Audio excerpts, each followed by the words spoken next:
Hoje é mais uma oportunidade de ou renovarmos o compromisso que estamos criando com Jesus, ou não renovar, ou criar esse compromisso, ou reativar esse compromisso, seja como quiser.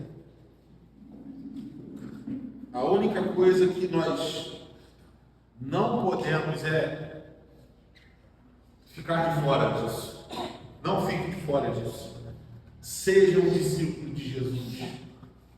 Aceite o sacrifício de Jesus por você e se derrame, se jogue mesmo na presença de Jesus, sabe? Não tenha reservas com Ele. E hoje é um dia muito importante. Hoje a gente vai iniciar uma série de mensagens que no mínimo vai durar por 3 domingos, no mínimo, porque são 3 pontos que eu quero abordar com muita clareza e com muita paciência, e Deus é tão bom que as crianças estão dormindo hoje que vai todo mundo conseguir se concentrar, mas mesmo se acordar, maturidade e saber que elas são crianças e nós somos os adultos, porque é necessário, até por isso hoje eu fiz questão que houvesse a gravação, porque essa mensagem vai ser postada no nosso canal do YouTube, que vai talvez responder a muitas perguntas que alguém aqui possa ter sobre cristocêntrica, essa igreja aí que parece ser tão diferente de todas as outras. Espero que seja na dimensão positiva, mas o que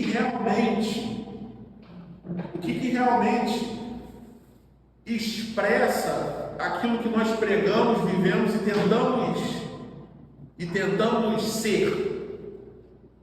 O que realmente nós, como igreja cristocêntrica, acreditamos e que faz parte de algo que, se um dia for negociado, um dia for deixado de lado, nós teremos regredido e talvez até nem valha mais a pena sermos uma igreja. O que? Aí eu, refletindo e perguntando opiniões de outras pessoas também, eu cheguei numa conclusão, e esses vão ser os 3 pontos que vão ser abordados nesta série de mensagens. Eu espero conseguir terminar o primeiro hoje. Cada domingo nós vamos tentar abordar um ponto, mas já para colocar na cabeça de vocês, e vocês também já irem pensando sobre isso. Quais são esses 3 pontos que talvez nos definam? Que talvez você que esteja pensando em vir congregar com a gente, você que talvez esteja visitando a gente pela primeira vez, ou você que já está aqui há algum tempo, mas você ainda não conseguiu resumir e sintetizar aquilo que você tem visto aqui. 3 pontos que nos definem, 3 pontos que talvez nos diferenciem, e aí você que julgue se é uma diferença positiva ou uma diferença negativa. 3 pontos que definem aquilo que nós somos como igreja. O primeiro ponto: a total relevância, qual palavra eu vou usar? A total primazia, a total soberania da nova aliança sobre a velha. Esse é o primeiro ponto, é o que nós vamos falar hoje. Nós, como igreja, enxergamos a velha aliança de uma forma que eu vou tentar abordar aqui, mas como prática, como igreja, nós não damos ouvidos a nada da velha aliança, em detrimento da nova. Esse é o primeiro ponto. O segundo ponto é o ponto da contribuição financeira de seus membros, que também nós nos diferenciamos em relação à maioria das igrejas. O que nós ensinamos, incentivamos e dizemos que é uma prática saudável para você ser participante desse corpo, é o ponto então da contribuição financeira, que eu não vou dar detalhes hoje. Nós vamos ainda ter um culto sobre isso, para ser bem detalhado, bem, sabe, bem completo. E o terceiro ponto é em relação a cargos e lideranças. Esses 3 pontos, então, nos diferenciam da maioria das igrejas que talvez você conheça. Por que eu digo diferencio? Muito provavelmente você só ouviu falar aqui, o que nós vamos falar, que é o que nós acreditamos, vivemos e guiamos quem participa conosco para viver junto. Talvez você só tenha ouvido em alguma igreja distante daqui, uma igreja que muito provavelmente na região não tem. E não estou falando isso como melhor, até porque você que tem que julgar se essa diferença será positiva ou negativa. Você terá que julgar se você concorda com o que falaremos ou não, até porque para caminhar em família, para caminhar com uma mesma visão, é bom que estejamos concordando sobre pontos principais. Porque pontos secundários, como por exemplo, a doutrina da salvação, a doutrina da volta de Jesus, é totalmente aberto para que cada um aqui estude e tenha a sua opinião. E isso jamais será regra. A igreja cristocêntrica ela é amilenista ou ela é pré-tribulacionista? Não. Eu posso ter as minhas opiniões, você pode ter as suas opiniões. Mas em relação a esses 3 pontos que eu estou dizendo aqui, eu digo, não são negociáveis. Ou seja, se você discorda de algum desses pontos, se você, e eu não estou sendo aqui dizendo que discordou, não, peraí, se você discorda, se você tem alguma dúvida sobre tudo aquilo que nós vamos falar nessa série de mensagens, estamos, não só eu, mas como qualquer um que já está aqui caminhando há algum tempo, estamos totalmente abertos a tirar dúvidas, a conversar, a expor, a ouvir, porque nós não somos os donos da verdade. Só tem uma coisa, Jesus e a nova aliança são os donos da verdade. E tem algumas questões na Bíblia, que continua sendo o nosso guia, o nosso manual de instruções, que não são negociáveis. Tem alguns pontos, e eu acredito que esses 3, dentre alguns, pode ter mais, mas para resumir e enxugar e a gente conseguir abordar todos os pontos, esses 3 pontos, se a gente abre concessões para outros tipos de prática e de ensinamento dentro da nossa igreja, nós estamos dando abertura para coisas perigosas como prática. Então, por isso, esses 3 pontos, dentre todos, talvez, você pode ter a sua opinião. Esses 3 pontos, essa é a opinião da Igreja Cristocêntrica. E se você quiser caminhar conosco, seria muito bom que você pelo menos ouvisse, para você não ser pego de surpresa depois. E depois você de repente não entender alguma coisa, mas calma, vamos ponto a ponto e repetindo, até se essa pregação ou as próximas gerarem dúvidas, pelo amor de Deus, todos têm direito a questionar, inclusive ao vivo, tá? Inclusive pode levantar a mão, qualquer pessoa, qualquer momento.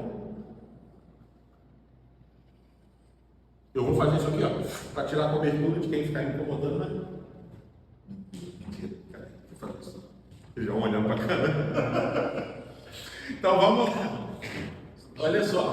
Inclusive, cobertura espiritual não existe. Já começamos aqui. Existe, é de Cristo. Já é bom a gente já começar assim. Então vamos lá. Primeiro ponto, então, que a gente vai estudar hoje, que a gente vai abordar hoje,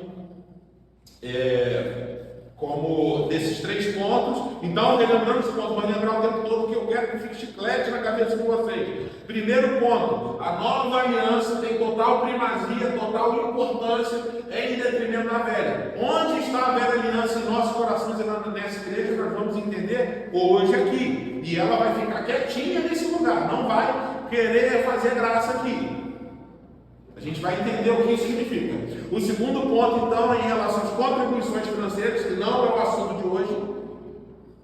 E o terceiro ponto é o ponto de cargos e lideranças, que também não é o assunto de hoje. O assunto de hoje é sobre a relação entre a velha e a nova aliança e como nós lidamos com isso hoje. Então eu quero dizer o seguinte, vamos abrir aí em Hebreus, na carta aos Hebreus, Novo Testamento, capítulo 8. Essa Bíblia aqui me vem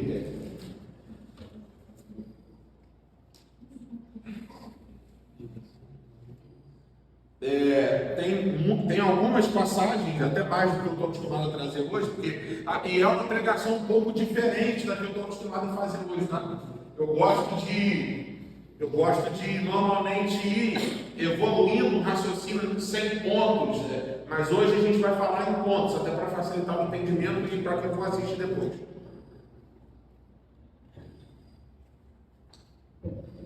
E que Deus me ajude, porque eu sou muito prolixo, para eu fugir do assunto eu pulo. Falo demais. E tenho dificuldade de focar num ponto só. Abrimos aí. Hebreus capítulo 8, a partir do versículo 1. Do versículo 1 ao 5. Primeiro, antes de falar, alguém pode estar aqui perdido, talvez, tá, você falou de nova e velha, mas eu não sei nem o que é aliança, eu não sei nem o que é novo, eu não sei. Vamos se situar aqui então. Hebreus capítulo 8, versículo 1. O mais importante do que estamos tratando é que temos um sumo sacerdote como esse, se referindo a Jesus, o qual se assentou à direita do trono da majestade nos céus e serve no santuário, no verdadeiro tabernáculo que o Senhor erigiu, e não homem. Todo sumo sacerdote é constituído para apresentar ofertas e sacrifícios, e por isso era necessário que também este sumo sacerdote tivesse algo a oferecer de si mesmo. Se ele estivesse na terra, Jesus, nem seria sumo sacerdote, como não foi oficial, visto que já existem aqueles que apresentam as ofertas prescritas na lei. Eles servem num santuário, eles têm seres humanos instituídos pela religião como sacerdotes dentro do judaísmo nesse contexto. Eles servem num santuário que é cópia e sombra daquele que está nos céus. Já que Moisés foi avisado quando estava para construir o tabernáculo, tenham cuidado de fazer tudo segundo o modelo que lhe foi mostrado no monte. Então, rapidinho, gente, vamos sair, vamos olhar a linha do tempo. Hoje nós estamos aqui em 2024, só que a gente lembra que o mundo virou, a humanidade atingiu uma nova era, a partir de Jesus. Até o calendário mudou. Mas houve um tempo antes que Jesus tivesse sido revelado, que Deus se revelou de uma forma específica ali ao povo de Israel, que a gente está fazendo esse estudo lá na casa do João. Deus se revelou de uma forma inicial a esse povo, dizendo o seguinte para Moisés: olha só, eu vou mostrar para vocês algo que acontece nos céus, e você vai copiar esse modelo. Nós acabamos de ler o que Deus disse para Moisés lá no Monte Sinai: Moisés, faça tudo aquilo conforme o modelo que lhe foi apresentado. E se existe um modelo, existe algo que é original. E se existe algo que é original, Deus disse que originalmente na eternidade já existia, eu fico arrepiado falando isso, já existia algo, porque a palavra é algo acontecendo, que era o seguinte: existia e sempre existiu na eternidade uma necessidade de sacrifício para que houvesse perdão. Na eternidade sempre existiu e ainda sempre existe a necessidade de que haja um sacrifício por aquele que é inferior, que no caso somos nós. Tanto que a gente encontra na Bíblia, mais de uma vez dizendo que Cristo foi imolado, foi sacrificado, foi dado como sacrifício por si mesmo, desde antes da fundação do mundo. Ou seja, o modelo que foi apresentado para Moisés no monte foi o seguinte: olha só, para que haja misericórdia, perdão, para que vocês não sejam consumidos pela ira de Deus em relação ao pecado, é necessário que haja um derramamento de sangue, uma doação de vida espontânea, para que vocês não precisem pagar os pecados de vocês. Esse é o modelo que foi apresentado a Moisés. E aí que é interessante, como Moisés entendeu esse modelo? Como Deus orientou para que Moisés fizesse esse modelo que já existia na eternidade. Isso que é importante a gente entender. Olha só, ok, vamos imaginar a cabeça de Moisés. Se na eternidade existe um sacrifício feito ao meu favor, ao favor do povo, eu vou replicar aqui um símbolo. Eu vou fazer aqui na terra um símbolo daquilo que existe lá.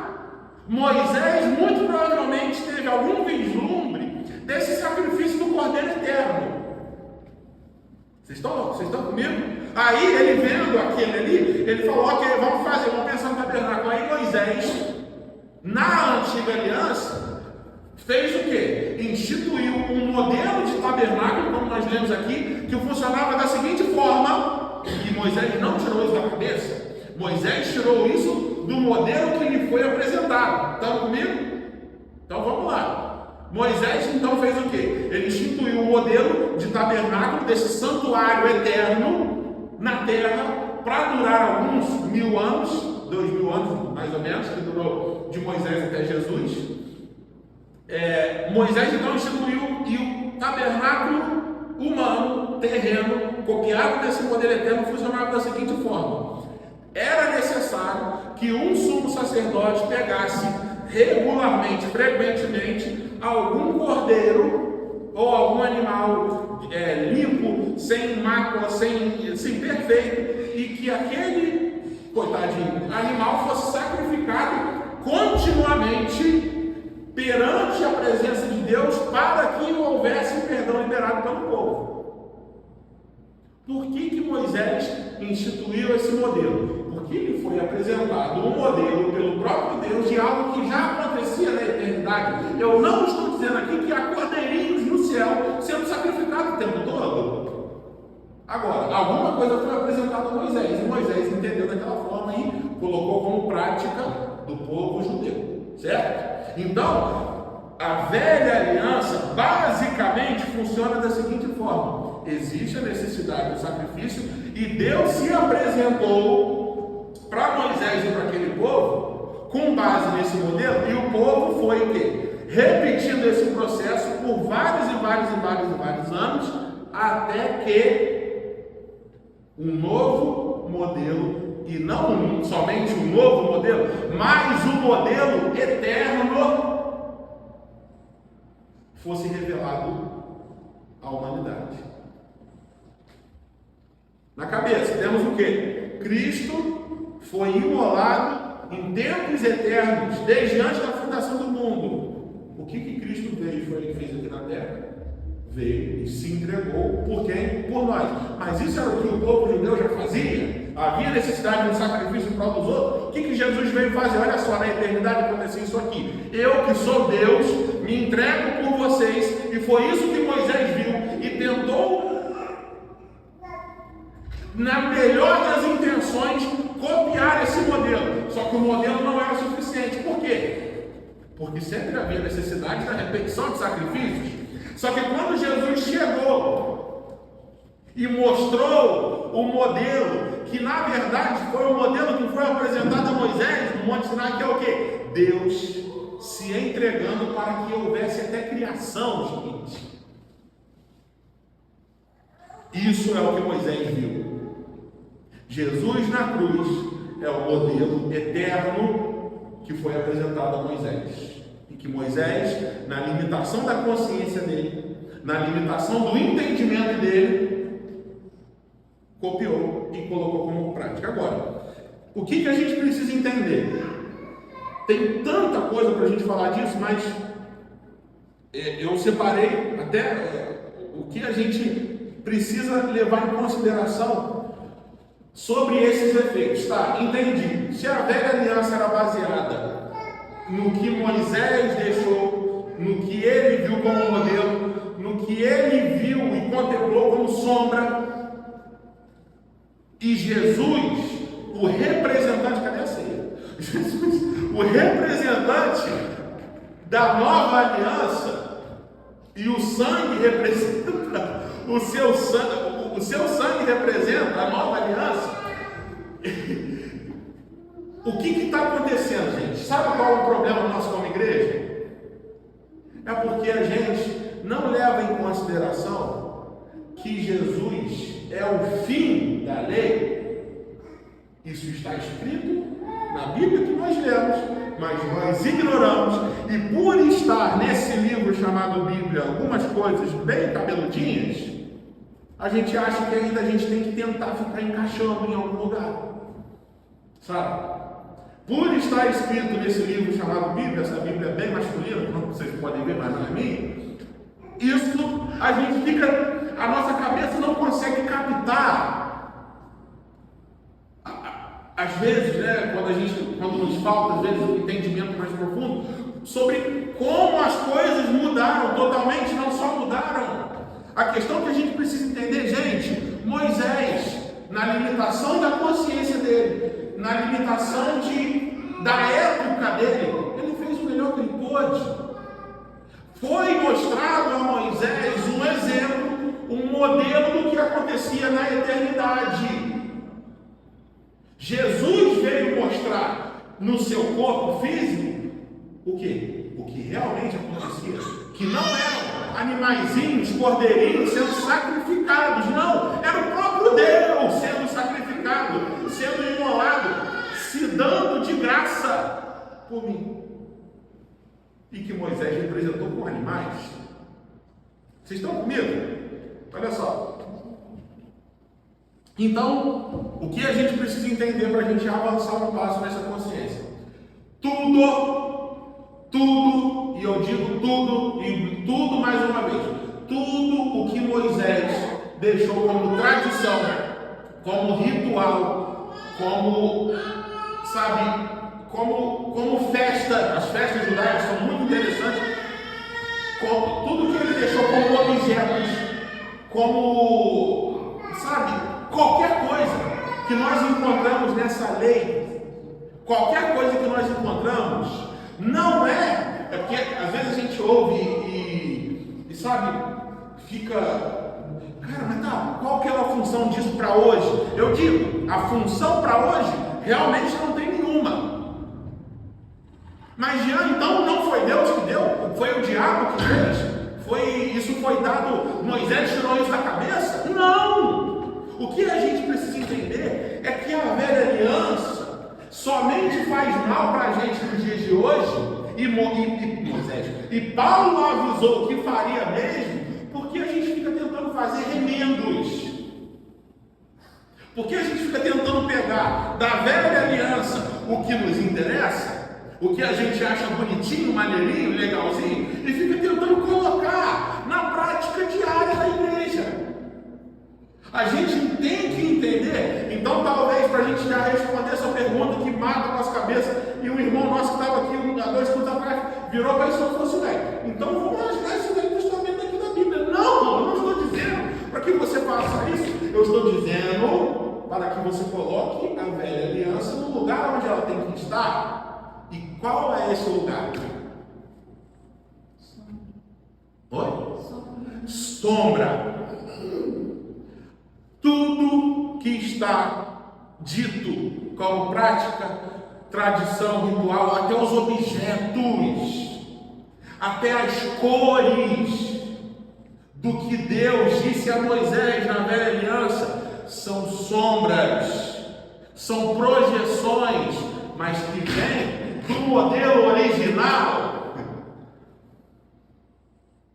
Vocês estão entendendo que o modelo original sempre foi Cristo imolado desde antes da fundação do mundo? E isso quebra a teologia da maior parte das igrejas no Brasil. Porque se eu fico só na sombra, se eu fico só nas projeções, eu jamais vou conseguir entender essa relação. Se eu fico olhando as coisas e falar, não, beleza, isso aqui, nossa, isso aqui é muito maneiro, mas isso não está mais na validade. Se eu me alimento de um alimento que está fora da validade, ele além de não matar a minha fome, ele tem a capacidade de me fazer mal. Mas só que um dia ele já esteve na validade, você concorda comigo? Um dia um alimento que está fora da validade já esteve na validade. E a velha aliança é exatamente isso. Agora, então nós como igreja, olhamos e temos, talvez reverência não seja a palavra certa, eu particularmente, mas nós temos que colocar tudo aquilo que Moisés e nossos irmãos, nossos antepassados, que tiveram essa revelação não completa da parte de Deus, que só se completou em Cristo, mas a gente tem que olhar com, primeiro, um pouquinho de paciência, talvez também, entendendo que aquilo é história, entendendo que aquilo teve o seu momento, mas principalmente entendendo que tudo aquilo foi sombra, foi projeção, eu gosto daquela imagem de uma casa que ainda está sendo construída, uma casa em obras, que Jesus veio e mostrou: olha só, eu sou a casa, podem vir morar. Aqui agora a obra está completa. A gente precisa entender isso, então, como prática, para a gente não fugir, porque eu já estava quase fugindo. Dentro dessa questão, então, dessa relação que para nós às vezes é muito próxima entre a velha e a nova aliança, nós somos, eu separei aqui pensando hoje à tarde, nem sei se o Joana viu, eu separei aqui então 3 pontos, não os 3 pontos iniciais, mas os 3 pontos dentro do primeiro ponto. Olha só, ponto 1, nós somos uma igreja que não idolatra o judaísmo. Primeiro ponto. Nós somos uma igreja que não idolatra o judaísmo. Eu botei em parênteses aqui: festas e elementos judaicos. O segundo ponto, nós somos uma igreja que entende o lugar das bênçãos e maldições da velha aliança. Por que entende? Porque sabe aonde estiveram, sabe a validade que tiveram, mas Deus não funciona mais assim.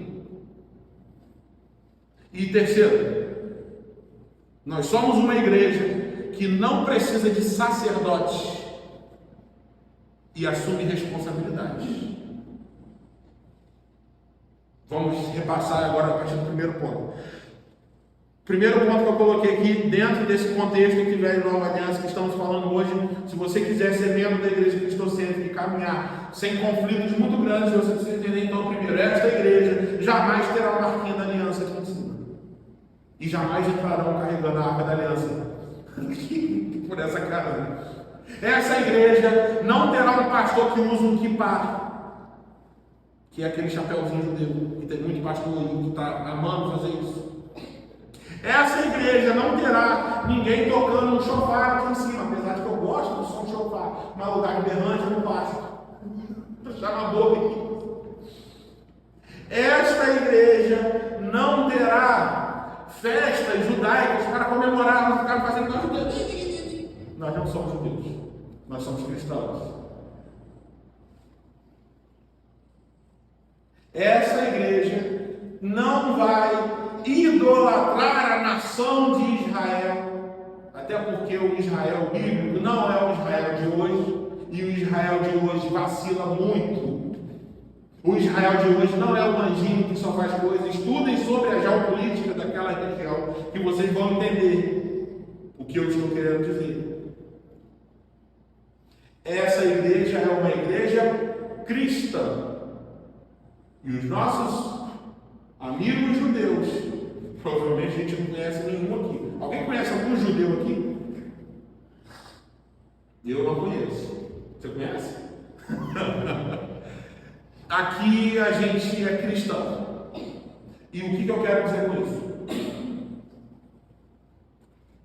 Todos nós aqui, de repente, viemos de igrejas que tem um ou outros elementos judaicos. Tem igrejas que colocam até a bandeira de Israel. Errado? Talvez. Aqui isso jamais vai acontecer. E eu digo por quê? A gente precisa entender que todos os elementos judaicos não são um fim em si mesmo. Só da gente entender que tudo que Moisés trouxe, tudo que o judaísmo traz até nós, é sombra, é projeção, são elementos que indicam uma realidade maior, é definitiva, não são a realidade eles mesmos. Estão conseguindo acompanhar? A Arca da Aliança, por exemplo, que é o que as igrejas amam, a Arca da Aliança representa o próprio corpo místico de Jesus, até porque a Arca da Aliança ficava atrás daquele véu que foi rasgado. Lembra do véu rasgado? Sabe o que o véu escondia? A Arca da Aliança. Aí quando Jesus morreu, vem ver todo mundo aqui, que tem aqui. Jesus se importava tanto com os elementos judaicos que ele rasgou a parte mais importante de algo que ele mesmo, sendo Deus, mostrou a Moisés no modelo. Só que no modelo não existia essa história de que somente alguns poderiam entrar, até porque todos foram salvos pelo sacrifício de Jesus, ou podem ser salvos. Não estão, podem. Calma. Então vamos lá. Primeiro, por que nós não idolatramos o judaísmo? Não precisa abrir, eu vou ler, mas eu vou falar referência e a gente vai depois abordando. Vocês podem anotar ou ver depois na gravação. Colossenses capítulo 2, versículo 16. Isso é óbvio que tudo aquilo que eu vou falar está embasado biblicamente. Eu não estou tirando da minha cabeça. E tem algumas coisas, meus irmãos, que até me dá um pouco de raiva assim, porque está tão na cara. Porque está tão na cara que quem faz ao contrário disso, ou não sabe o que está escrito, ou sabe, mas peraí, é tão bonitinho marquinha da aliança, um chapéuzinho, é tão bonitinho um sofá, é tão bonitinho. Está tão na cara que não tem, sabe, não tem nem argumento. Olha que Paulo, gente, Paulo era judeu, tá? Judeu de sangue. Portanto, Colossenses capítulo 2, versículo 16. Portanto, não permitam que ninguém os julgue pelo que vocês comem ou bebem, ou com relação a alguma festividade religiosa, ou a celebração das luas novas ou dos dias de sábado. Estas coisas são sombras do que haveria de vir. A realidade, porém, encontra-se em Cristo. As igrejas fazem tão diferente disso aqui que parece que nem está escrito na mesma Bíblia. Sabe? É tão discrepante. Aí olha só. O 20.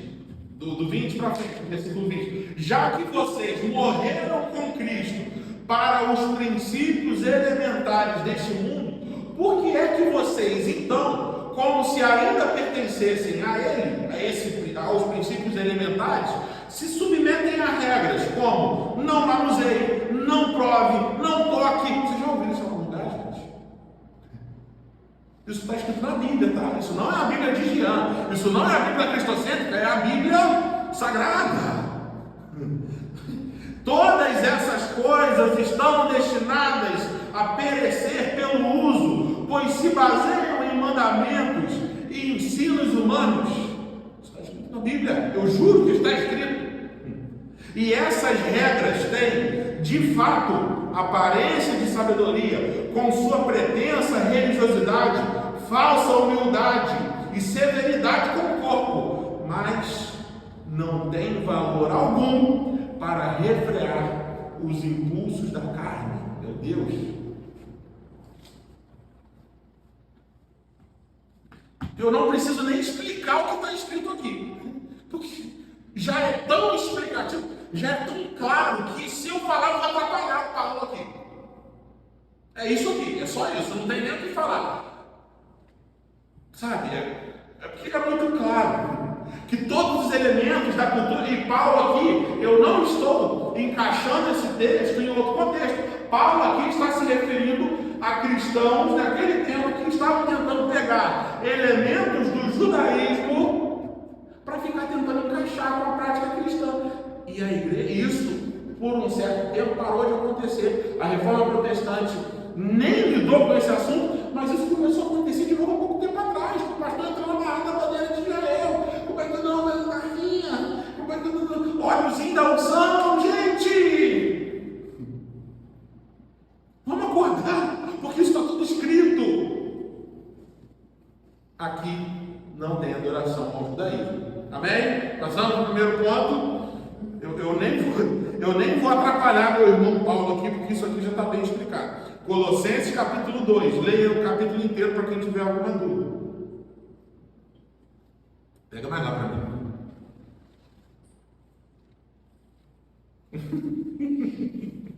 Vai, presbítero, diáconos. Olha só. Segundo ponto de hoje, dentro dessa relação. Pede para não entrar comigo, não dormiu. Pode entrar. Ele dormiu. Coitado. Não, estava baixinho. Segundo ponto, então. Uma igreja, nós somos uma igreja que entende o lugar das bênçãos e maldições da velha aliança. Gente, para quem já leu bastante assim o Velho Testamento, a gente acha umas coisas que até nos assustam de uma certa forma.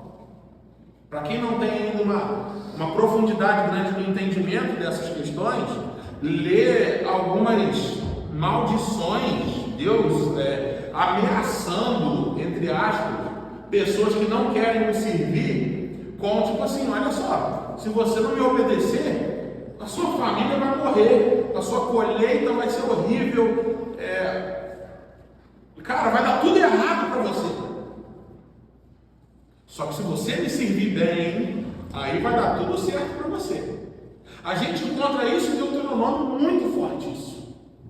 Passagem, se eu não me engano, está em Deuteronômio 3, mas eu não sei porque não está aqui. Eu esqueci de anotar, Deuteronômio capítulo 3. Deixa eu ver se eu acho aqui rapidinho, que resume isso. Deus ali foi simplista e falou: ó, meu amigo, é dessa forma que vai ser, você se vire com essa informação, durma com esse barulho, e é assim que tem que ser, porque é assim que vai ser assim. Deixa eu ver aqui. Eu não vou achar agora.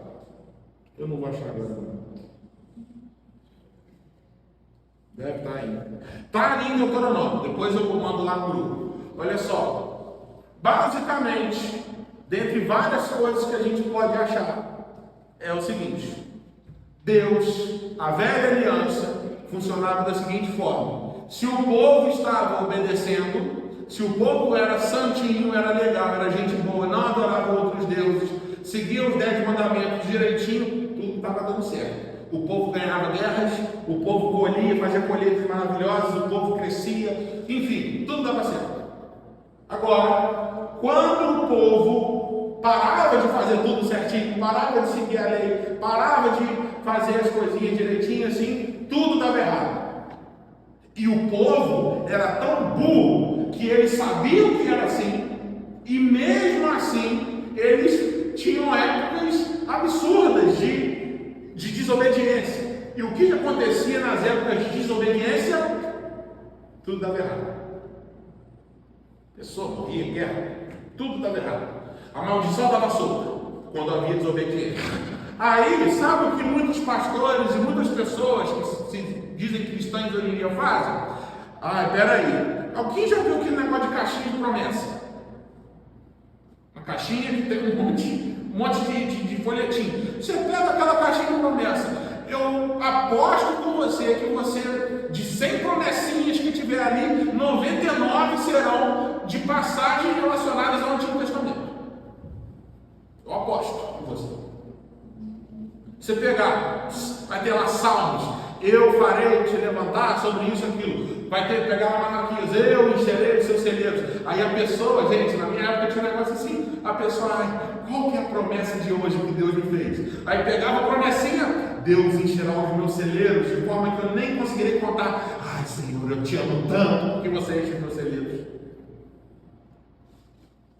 Ai, Senhor, eu te amo tanto, porque você me dará vitória contra os meus inimigos. É isso que eu gosto, eu gosto daquele. Dá vitória. Hã? Peraí.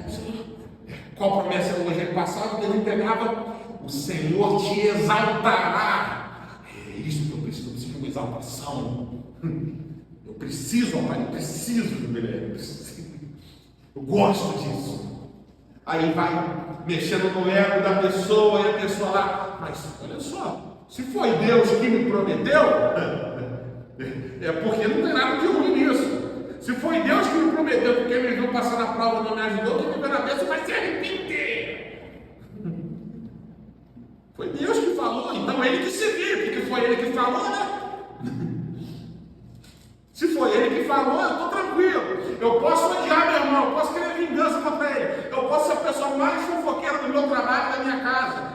Mas é porque Deus está me exaltando. Deus não vai deixar o filho dele envergonhado. A bênção da obediência é Deuteronômio 7, 4 e 12, e no 19 que fala se não obedecer. Isso, Deuteronômio 7, eu não sei que eu estava no 3. Deuteronômio 7, eu vou ler rapidinho. Mas é muita coisa, são 2 capítulos. Né? 2 capítulos inteiros? De bênção, aí lá no 8, 19 fala se não obedecer, vai vir. Vai dar tudo errado. Resumindo, gente, tudo que você pega de relação entre se você obedecer vai dar tudo certo, se você desobedecer vai dar tudo errado. Resumindo, é tudo isso.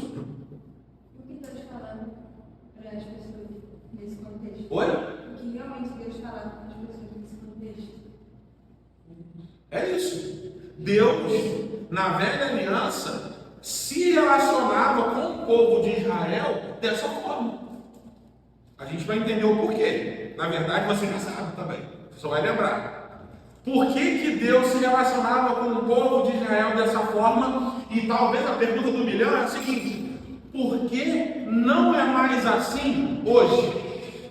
Gente, a gente olhando a história do povo de Israel, a gente fala, gente, que o povo burro era só obedecer. Não é? Já pensou se Israel jamais tivesse desobedecido? A gente fica pensando, meu Deus, Israel não tem medo. Mas eles desobedeciam tanto, eles eram tão safados, eles deixavam Deus por qualquer coisa, mesmo sabendo que era só servir a Deus, que as coisas dariam certo. Por quê? Aí eu encontro meu irmão Paulo, gente, que está escrito também nessa mesma Bíblia, dizendo: a lei, o cumprimento da lei, jamais aperfeiçoou alguém. Mesmo sabendo que o cumprimento da lei estava associado à bênção sem medida. Por quê? Por que era assim? Por que Deus se relacionava assim, então, se ele na sua soberania sabia que não daria certo? A pergunta certa a se fazer não é essa. A pergunta certa a se fazer: como era a cabeça da humanidade naquele momento? Aí a gente começa a ir um pouquinho mais profundo. Gálatas vai me dizer que a lei teve um papel igual, modelo, como exemplo, da mesma forma que era um tutor cuidando de uma criança. E de alguém duro, de alguém firme. E como você fala com o seu filho, com a sua filha, vindo, por exemplo, não faz isso, porque senão vai dar ruim. Como que a gente lida com criança, gente? É exatamente assim. Você acaba de falar. Exatamente. Aí, mesmo assim, olha só. Foi muito engraçado, eu com o Estevão que foi à tarde. Estevão estava subindo, estava mexendo com uma coisa aqui. Estevão não vai. Aí ele fica assim. Aí eu desviei o olho, ele estava botando a pezinha, eu olhei para ele.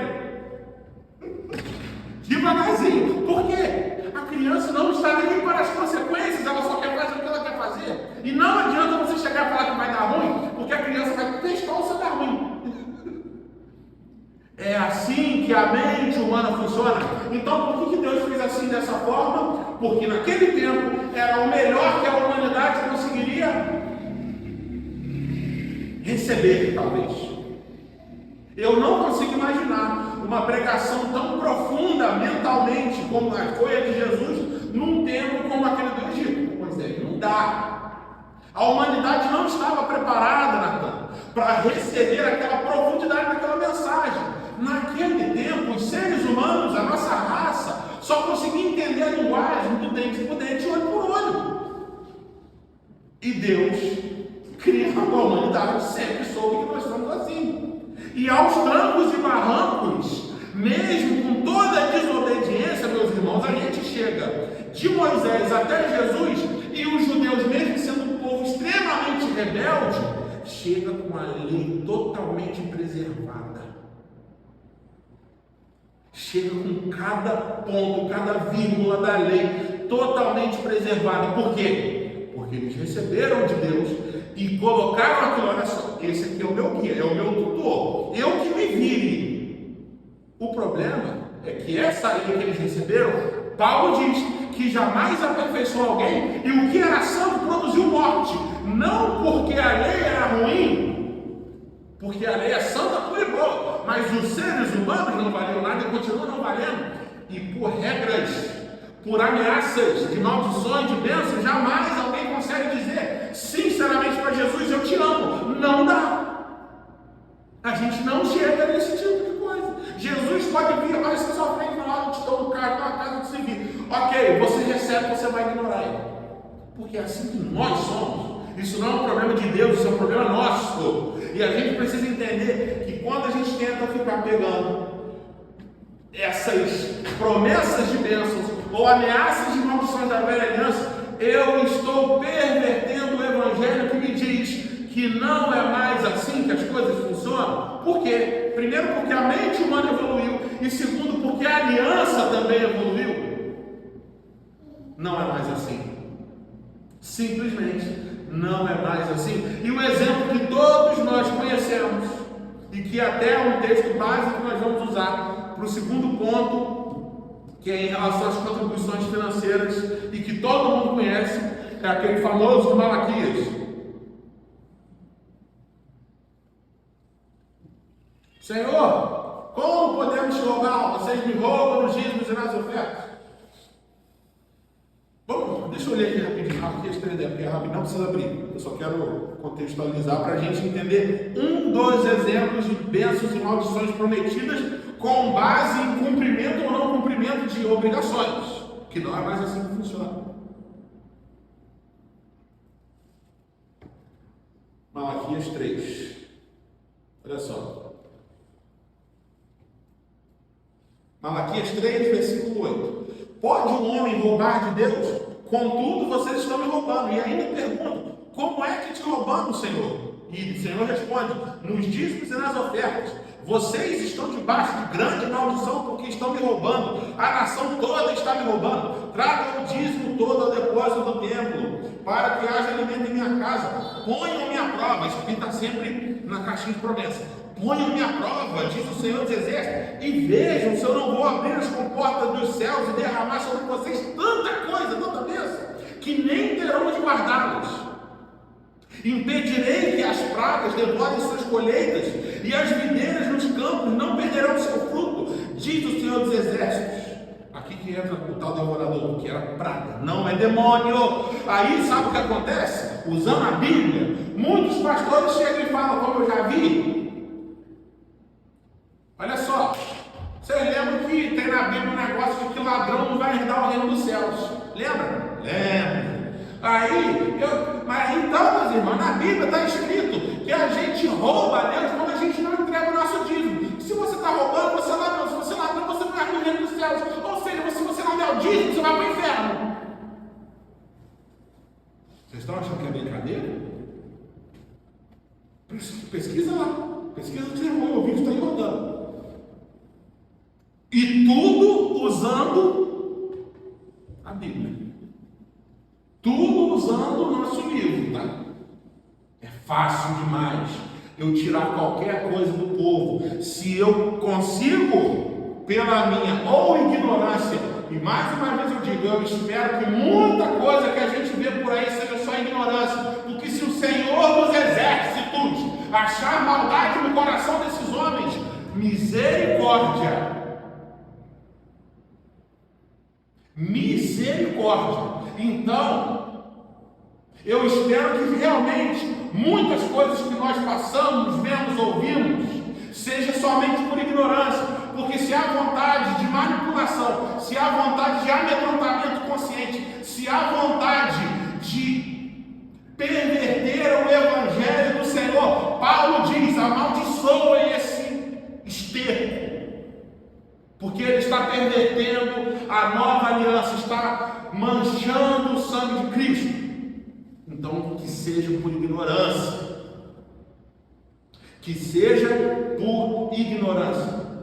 Porque se tiver maldade, Jesus, o príncipe da paz, disse: é melhor que você que engana os pequeninos, os novos na fé, pequenos cristãos, pessoas que estão sinceramente hoje querendo Jesus, você que engana conscientemente, não só porque você não sabe, aí você acaba falando besteirinha, só porque você não sabe, mas a partir do momento que você sabe, mas conscientemente quer continuar enganando, manipulando, controlando, e você faz isso com eles, é melhor que você pegue uma pedra de moinho, amarre na sua cabeça e se jogue nas profundezas do mar. Tem que respirar essa parte. Sabe? Desculpa. É isso, né? Mas porque meu coração fica desejando por ser só ignorância, sabe? Porque o próprio Jesus disse que também era melhor ser por ignorância. Eu detesto esse doutor. É fácil demais. É fácil demais a gente usar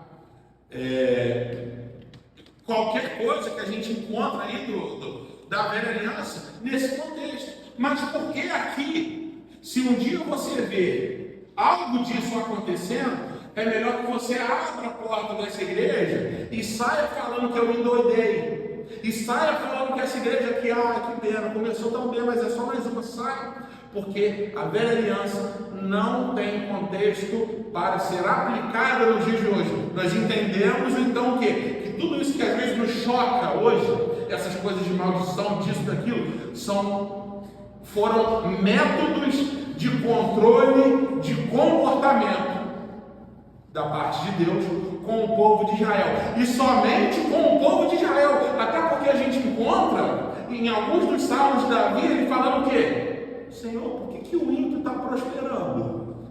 Davi não estava falando do irmãozinho judeu dele, não. Ele estava falando de outros povos, porque Deus estava interessado naquele momento em controlar o comportamento do povo de Israel para um propósito. Que propósito era esse? Revelar a Jesus algumas centenas de anos depois. Porque se o povo se desviasse, não teria como. E a lei cumpriu o seu papel. Mas como nosso irmão Paulo diz, o fim da lei é Cristo para todo aquele que crê. Ponto. E não é só essa passagem, tem tantas outras. Mas se eu fosse falar só disso, eu ia ficar só falando passagens bíblicas do Novo Testamento, confirmando o que eu disse aqui.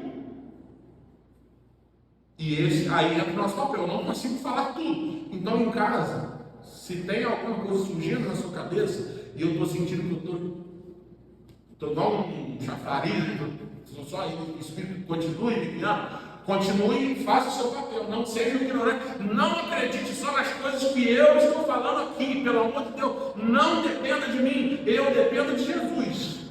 E que você dependa dele. E que dependa também do seu esforço. E isso vai para o nosso terceiro ponto. Exatamente, a lei era o que de melhor poderia ter acontecido naquele momento para o propósito de Deus. Ponto. Sem lei, cada um fazia o que queria, era o que está escrito até na Bíblia. Cada um ia para seu próprio caminho, cada um fazia o que queria. A lei então foi aquilo, olha só, Estevão sobe, sabe, fala. Isso era tudo símbolo, hoje é Jesus Cristo é real. Perfeito. Hoje é Jesus Cristo é real. Sabe qual talvez seja o maior símbolo da lei? Jesus sempre esteve interessado no meu coração. Só que a lei jamais conseguiu produzir um coração sinceramente devotado a Ele. Porque a lei lidava com obrigações, regras e promessas. Medo. Gente. Davi então foi considerado assim, segundo o coração de Deus em alguns sentidos, porque ele fez tudo errado, então restou arrependimento e exatamente. Davi, gente, se fosse pegar Davi desejou a mulher do próximo. Davi só matou outro Deus, porque o resto ele fez tudo, ele adulterou, ele matou gente. Mas sabe por que Davi foi chamado de homem segundo o coração de Deus na velha aliança? Porque ele conseguiu, dentro daquela limitação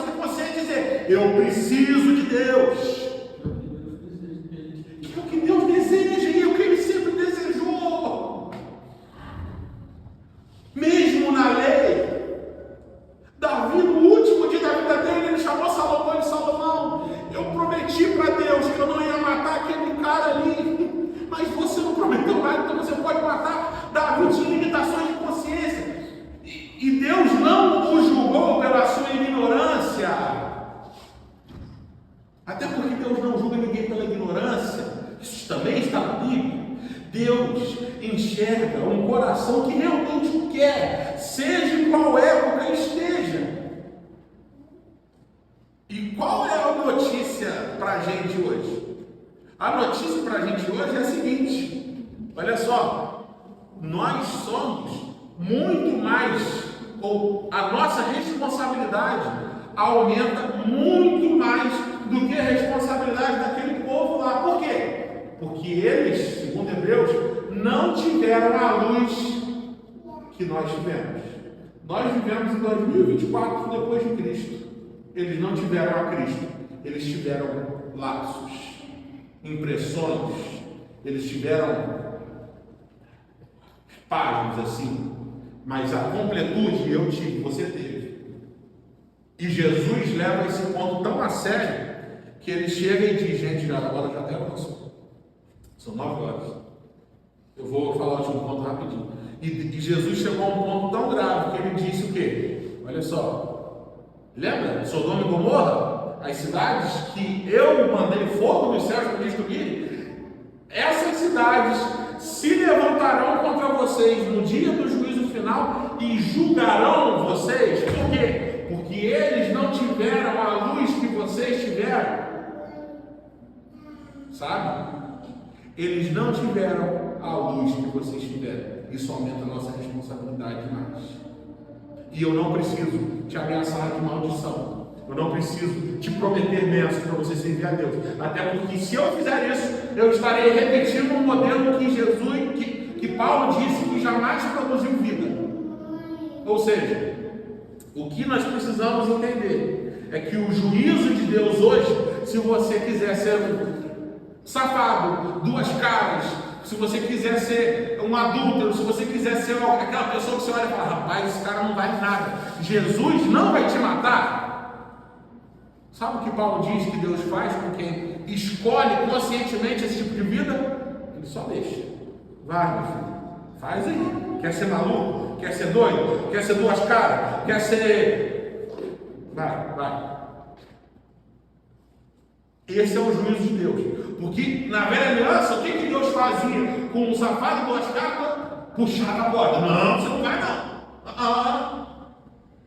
Hoje em dia, nem tem mais corda.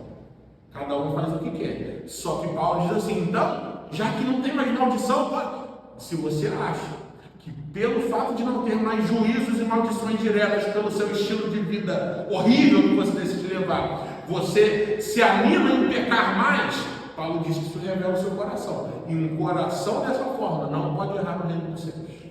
Não é digno de Cristo.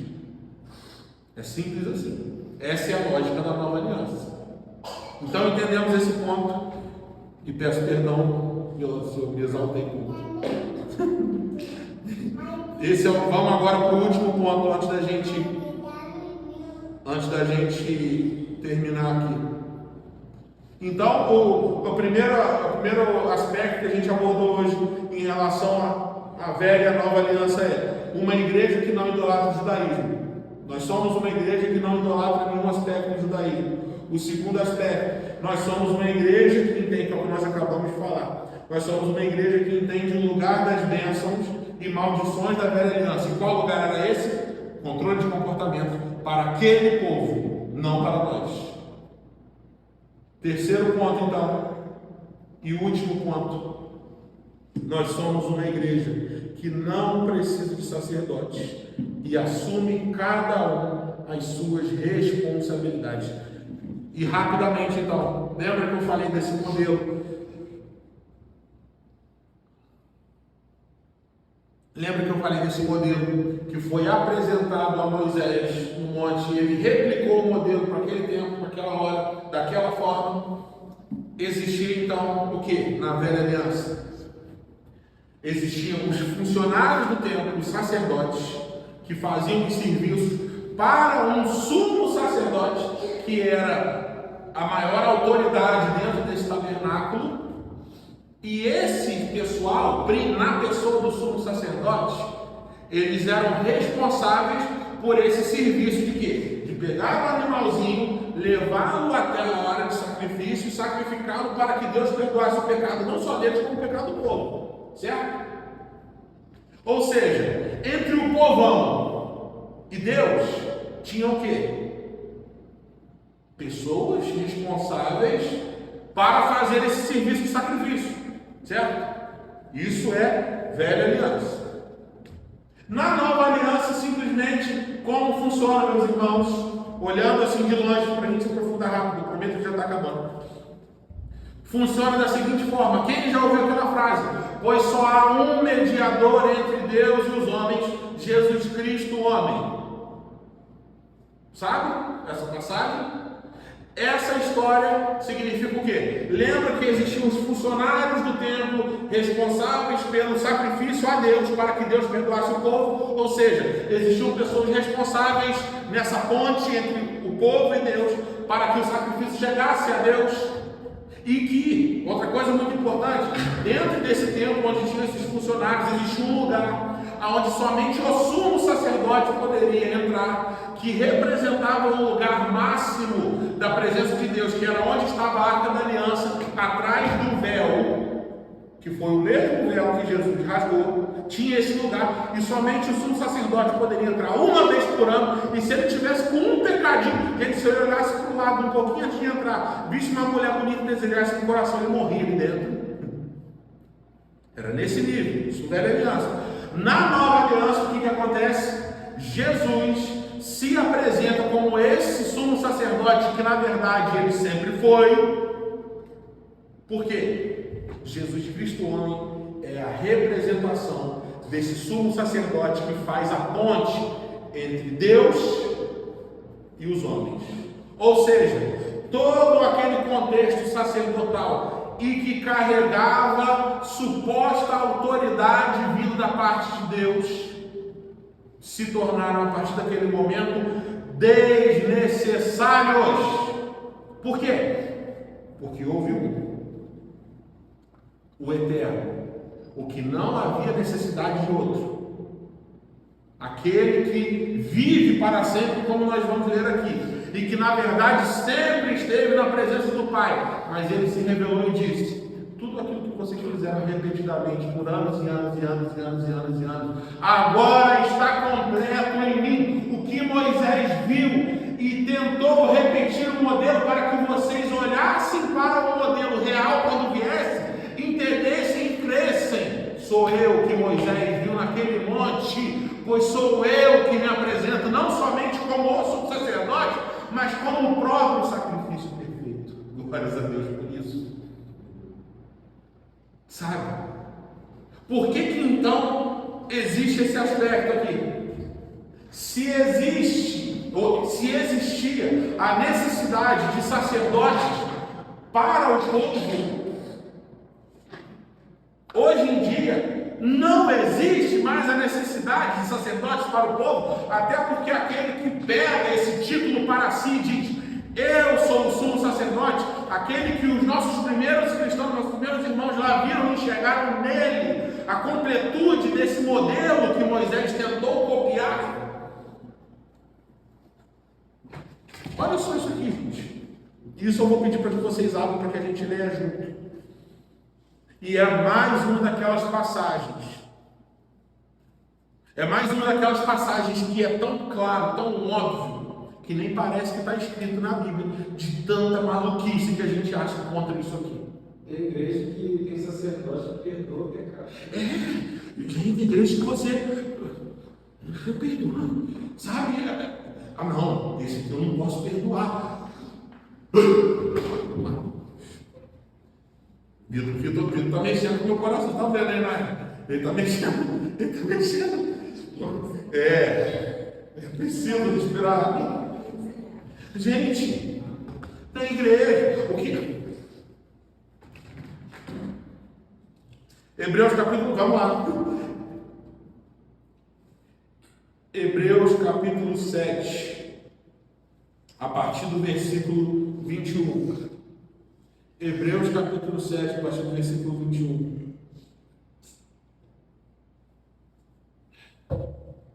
Entendemos então, mesmo aquele que nunca teve contato, eu sei que pode ter sido muita informação e até uma pregação com um tempo maior do que eu estou acostumado a fazer. Mas, gente, isso pode mudar a sua vida, cara. Não despreza isso. Isso pode mudar a maneira como você enxerga Deus e igreja. Pode mudar tudo. Não negligencia isso, cara.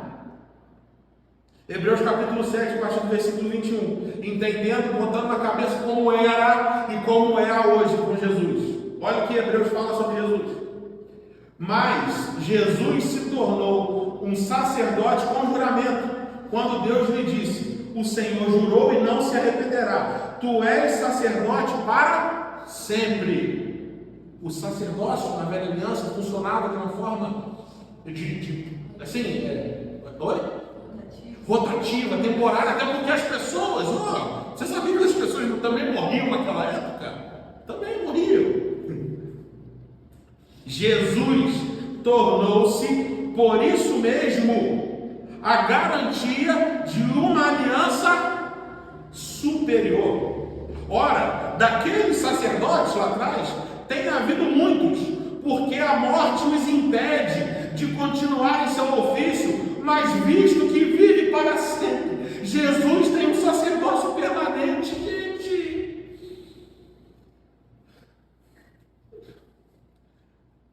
Não tem nem muito o que explicar. É mais do que eu vou atrapalhar se ficar tentando evoluir. Portanto, ele é capaz de salvar definitivamente aqueles que por meio dele aproximam-se de Deus, pois vive sempre para interceder por eles. É de um sumo sacerdote como esse que precisávamos, santo, inculpável, puro, separado dos pecadores, exaltado acima dos céus. Ao contrário dos outros sumos sacerdotes, ele não tem necessidade de oferecer sacrifícios dia após dia, primeiro por seus próprios pecados, depois pelos pecados do povo, porque ele fez isso de uma vez por todas, quando a si mesmo se ofereceu. É difícil de entender isso aqui. Isso muda a nossa cabeça e não permite que ninguém se arrogue de ter esse lugar de ponte entre Deus e os homens, porque simplesmente não há. Só existe um: Jesus Cristo, o homem que viveu nessa terra 2000 anos atrás e está vivo para sempre. É por isso que meu coração não suporta ver homens tentando pegar essa prerrogativa de Jesus para si. Somente Deus seria capaz de assumir esta ponte por vontade própria. E hoje em dia tem pessoas que sabe-se lá onde aprenderam isso, que dizem que eles são a ponte entre Deus e os homens, e se Deus não falou com eles, ele não falou com você, malditos sejam. Sabe? Não dá para a gente aceitar isso quieto, gente. Nós somos os sacerdotes. Eu não sou o sacerdote dessa igreja. Sabe o que eu sou? Um pregador do Evangelho. Eu serei até o último dia da minha vida. E a minha autoridade não está atrelada a mim, até porque eu sou também um esterco, como diz Paulo. Eu sou somente um servo do Evangelho eterno. E o dia que eu não for mais um servo do Evangelho eterno, me amaldiçoem, pelo amor de Deus. Deixa que eu vá para o inferno sozinho. Sabe? A gente tem que começar a levar a sério algumas coisas, cara. Nós somente somos uma igreja que se diz ser séria, porque nós estamos totalmente rendidos ao Evangelho. E o dia que a gente perverter algum ponto disso, que amaldiçoados sejamos nós. Cada um que se submeter a isso conscientemente, porque Deus não leva em conta o tempo da ignorância. Mas se você um dia procurar alguém que está pregando algo que os seus ouvidos querem ouvir, você será amaldiçoado junto, diz Paulo. Naqueles últimos dias, eles procurarão mestres que dizem aquilo que eles querem ouvir, porque tem comichão nos ouvidos que nos impedem de ouvir a verdade. Aqui não, gente.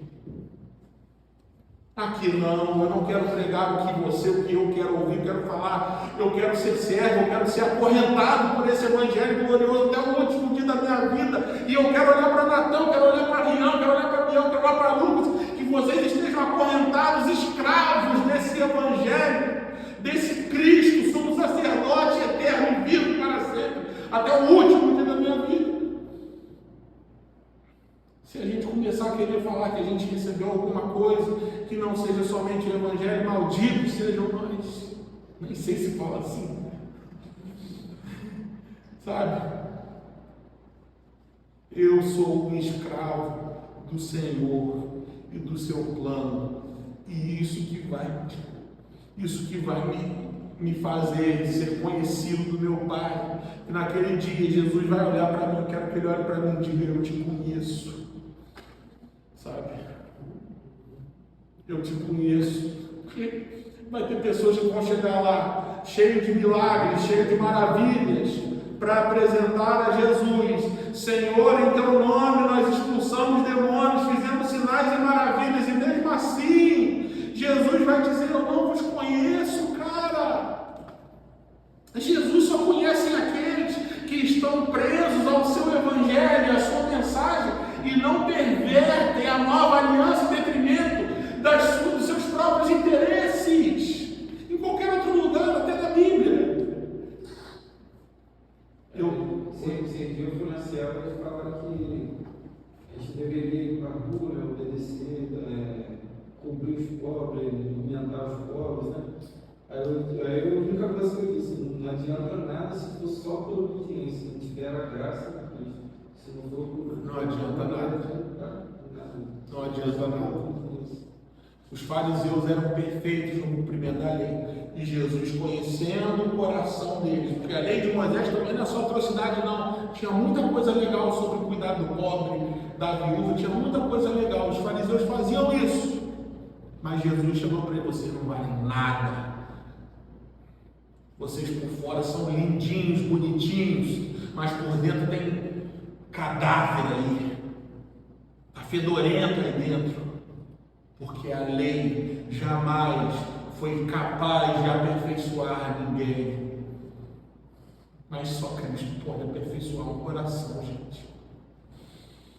Só Cristo pode me tornar uma pessoa duas caras, um cara que todo mundo me conhece pelo que eu sou e não pelo que eu mostro ser.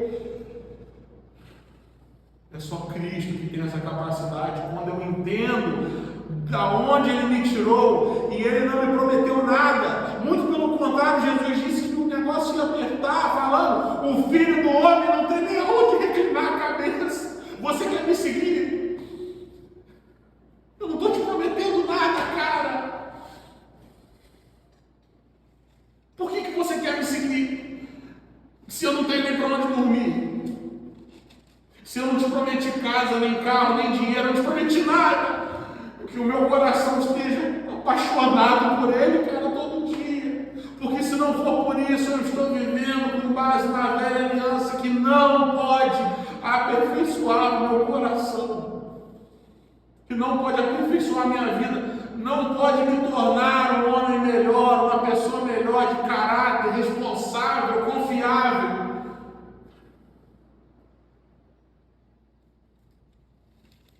Eu não tenho nem mais o que falar, cara.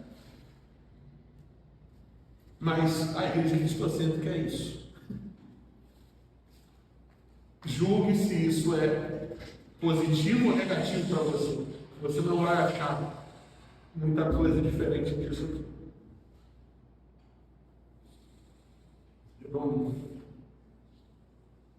Eu não tenho nem outra palavra a dizer para Jesus, senão pedir que a minha alma se apegue a Ele todos os dias com amor e se agarre fielmente, fortemente até o dia que Ele retorne.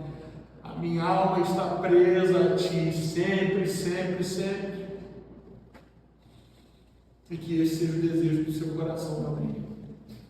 Porque eu estou descobrindo que eu até gosto de gritar, porque eu me sinto que eu estou...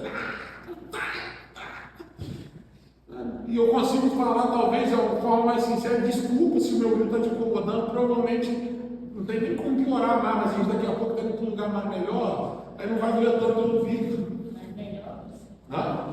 Mais melhor, bravo, né?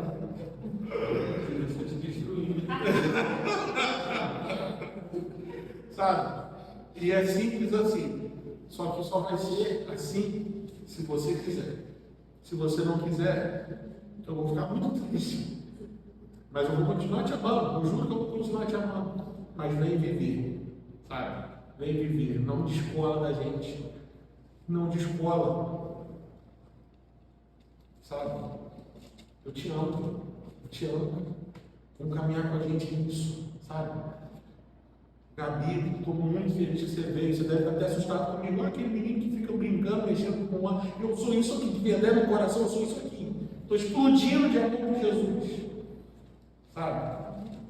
É contagiante, tá? Tá? Contagiante. Tá, espero que sim, que seja, que contagie mesmo, porque, sabe, não tem nem mais o que falar. Vamos chamar o pessoal do novo aqui para a gente tocar uma música só e a gente encerra. Apaga as luzes e pode ficar da maneira que você achar melhor, em pé, sentado, mas que você reflita nisso tudo que a gente falou e que faça sentido para você.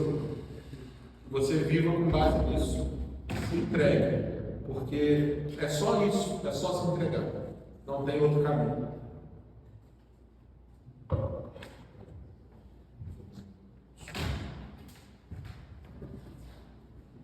O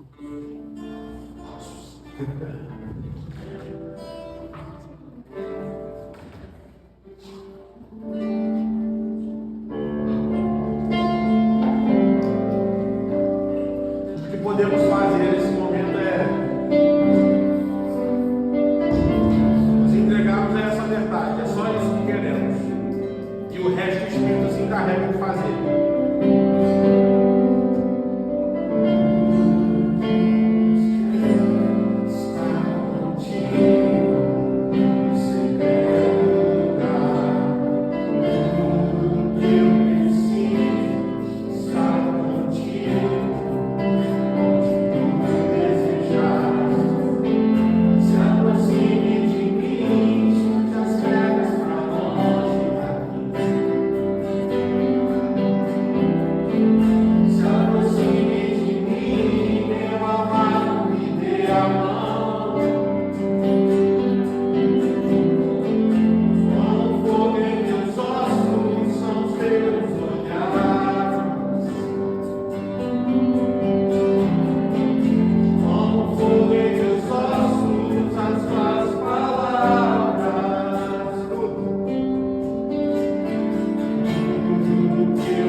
Vida encarnada, assim como foi Jesus. Queremos ser aqueles que se tornam uma mensagem, não apenas repetem. Queremos ser assim, queremos ser, não apenas falar, meu amado Jesus. Queremos ser. Se aproxime de mim, escute as pedras para longe.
perguntar o que ele viu naquele monte.